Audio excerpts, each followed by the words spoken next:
हाँ तो बच्चों, डिडक्शंस के आगे की चीज़ें अब देखी जाएंगी हम लोग की।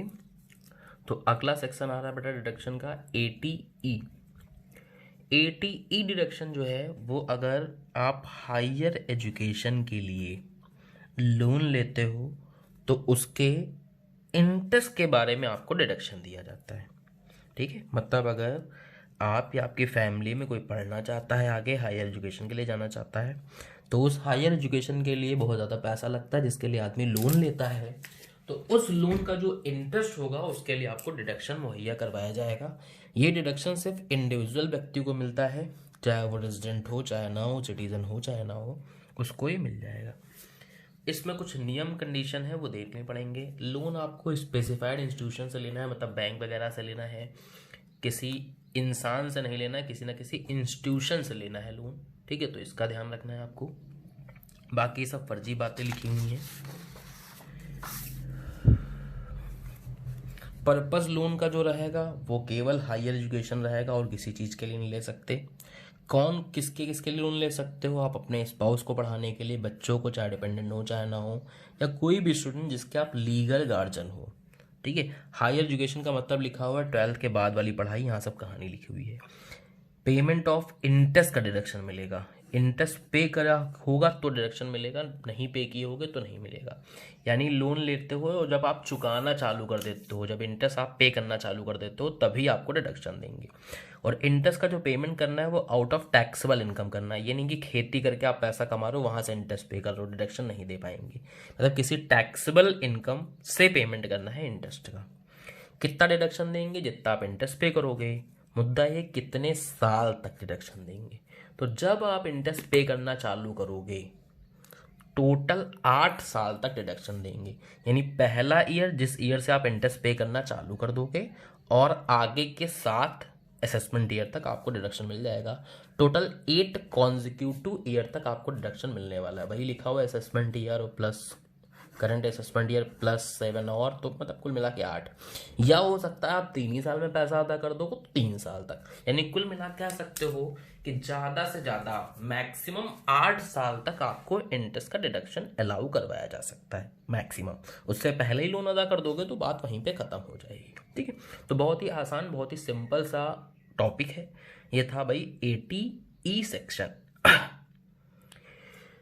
इसी वीडियो में एक और सेक्शन हम पढ़ाने जा रहे हैं 80EE। 80EE में क्या होता है कि अगर आप रेजिडेंशियल हाउस प्रॉपर्टी के लिए लोन लेते हो तो उसके ब्याज के लिए सेक्शन खोला गया है। ये सेक्शन बहुत ही स्पेसिफिक सेक्शन है। आप जानते ही हो कि हाउस प्रॉपर्टी के इंटरेस्ट का आपको जो डिडक्शन है वो हाउस प्रॉपर्टी वाले चैप्टर में मिल जाता है, लेकिन आप 2 जगह डिडक्शन नहीं ले सकते। या तो प्रॉपर्टी डिडक्शन यहाँ ले सकते हो या वहाँ। यहाँ बहुत ज़्यादा कंडीशन है, वो कंडीशन पहले देखनी पड़ेगी। पहली बात तो लोन हाउस प्रॉपर्टी खरीदने के लिए लिया हो। दूसरा है जो लोन हो वो इस ईयर में सैंक्शन हुआ हो, इसके पहले नहीं इसके बाद में नहीं। प्रीवियस ईयर 16-17 में ही सैंक्शन हुआ हो। लोन का अमाउंट 35 लाख से ज़्यादा ना हो, जो प्रॉपर्टी खरीदने जा रहा है उसकी वैल्यू 50 लाख से ज़्यादा ना हो। यानी 4 बातें। पहला, लोन आपने प्रॉपर्टी खरीदने के लिए लिया हो। दूसरा, लोन सैंक्शन प्रीवियस ईयर 16-17 में हो, लोन का अमाउंट 35 लाख से ज़्यादा ना हो, प्रॉपर्टी की वैल्यू 50 लाख से ज़्यादा ना हो। तब आपको इंटरेस्ट जो भी इस प्रॉपर्टी का पे करोगे इंटरेस्ट, उसका डिडक्शन दे देंगे आपको 80EE सेक्शन में। और एक और कंडीशन है कि आपके पास कोई और प्रॉपर्टी नहीं होनी चाहिए। ठीक है, मतलब इससे पहले अगर कोई प्रॉपर्टी है तो भूल जाओ। इंटरेस्ट का डिडक्शन जो होगा वो मैक्सिमम 50,000, मतलब जितना इंटरेस्ट होगा और 50,000 दोनों में से मिनिमम। ऐसे होना मोटा मोटा कि इंटरेस्ट की लिमिट हो गई भाई 50,000 रुपये, अप टू 50,000 तक का ही आपको डिडक्शन देने वाले। डबल डिडक्शन नहीं होगा, ये हम पहले ही बता चुके हैं कि ऐसा नहीं होगा कि इसके इंटरेस्ट डिडक्शन आप हाउस प्रॉपर्टी में भी ले लो यहाँ भी ले लो, एक ही जगह आपको मिलेगा। ठीक है, हाउस प्रॉपर्टी में देखते थे कि pre construction post construction period होते थे, प्रायर पीरियड वगैरह। यहाँ ऐसा कुछ नहीं, ये सब यहाँ इररिलेवेंट है, ऐसा कुछ निकालना नहीं होता, सिंपल तरीके से निकालना होता है। अब एक एग्जाम्पल के तहत इस बात को हम लोग समझते हैं, देखते हैं। एक एक केस देखेंगे, आराम से हो जाएगा। सारे केस मिला दोगे गड़बड़ हो जाएगा। तो एक एक केस हम लोग डिटेल में समझने जा रहे हैं। तो बाकी केस हम बंद कर देते हैं, एक एक केस देखते हैं जिससे आराम से होगा। लोन लिया 1/10/16 में, यानी 16-17 के बीच में सैंक्शन हुआ है, बहुत अच्छी बात है। लोन 30 लाख है, बहुत अच्छी बात है। प्रॉपर्टी भी 40 लाख की, बहुत अच्छी बात है। कोई प्रॉपर्टी नहीं है, बहुत अच्छी बात है। मतलब किसी भी कंडीशन में आप हिट नहीं कर रहे हो, जो भी यहाँ पे बातें बताई गई थी। इंटरेस्ट पे कर रहे हो आप 1.20, लेकिन इंटरेस्ट का डिडक्शन कितना दे पाएंगे?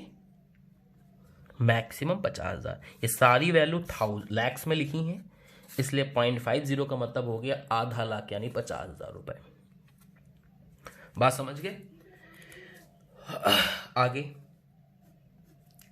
16-17 में ही है, लोन 20 लाख का है, लेकिन प्रॉपर्टी 55 लाख की हो गई, और ये चीज आपको फिर इंटरेस्ट का डिडक्शन नहीं मिल पाएगी, क्योंकि प्रॉपर्टी की वैल्यू 50 लाख से अधिक नहीं होनी चाहिए। यहाँ ये तो ठीक है, लेकिन ये गड़बड़ कर गया। लोन 35 लाख से अधिक नहीं होना चाहिए, इसलिए आपको कुछ नहीं मिलेगा। ये ठीक है, ये भी सही है, ये भी सही है, लेकिन इनके पास पहले से एक प्रॉपर्टी है, इसलिए डिडक्शन नहीं मिल पाएगा। ये ठीक है, ये ठीक है, ये ठीक है, ये ठीक है। इंटरेस्ट 40,000 है तो डिडक्शन 40,000 मिल गया, क्योंकि 50,000 लिमिट, 50,000 से ज़्यादा नहीं हो सकता, कम हो सकता है। यहाँ डिडक्शन नहीं मिलेगा क्योंकि इन्होंने 16-17 में सैंक्शन नहीं करवाया, इसलिए नहीं ला रहा है। यहाँ डिडक्शन नहीं देंगे, ये सब ठीक है, ये गड़बड़ हो गया, क्योंकि डिडक्शन सिर्फ और सिर्फ इंडिविजुअल को मिलता है। तो ये जो भी बातें गोला बनाई कि इसका मतलब ये पॉइंट हिट कर रहे हैं, जिसकी वजह से आपको डिडक्शन नहीं दिया जाता, और इन पॉइंट के बारे में यहाँ भी कहानी लिखी, जिसको आप आराम से पढ़ लीजिए। तो ये सेक्शन भी बेटा हो गया कंप्लीट। ठीक है, जय हिंद।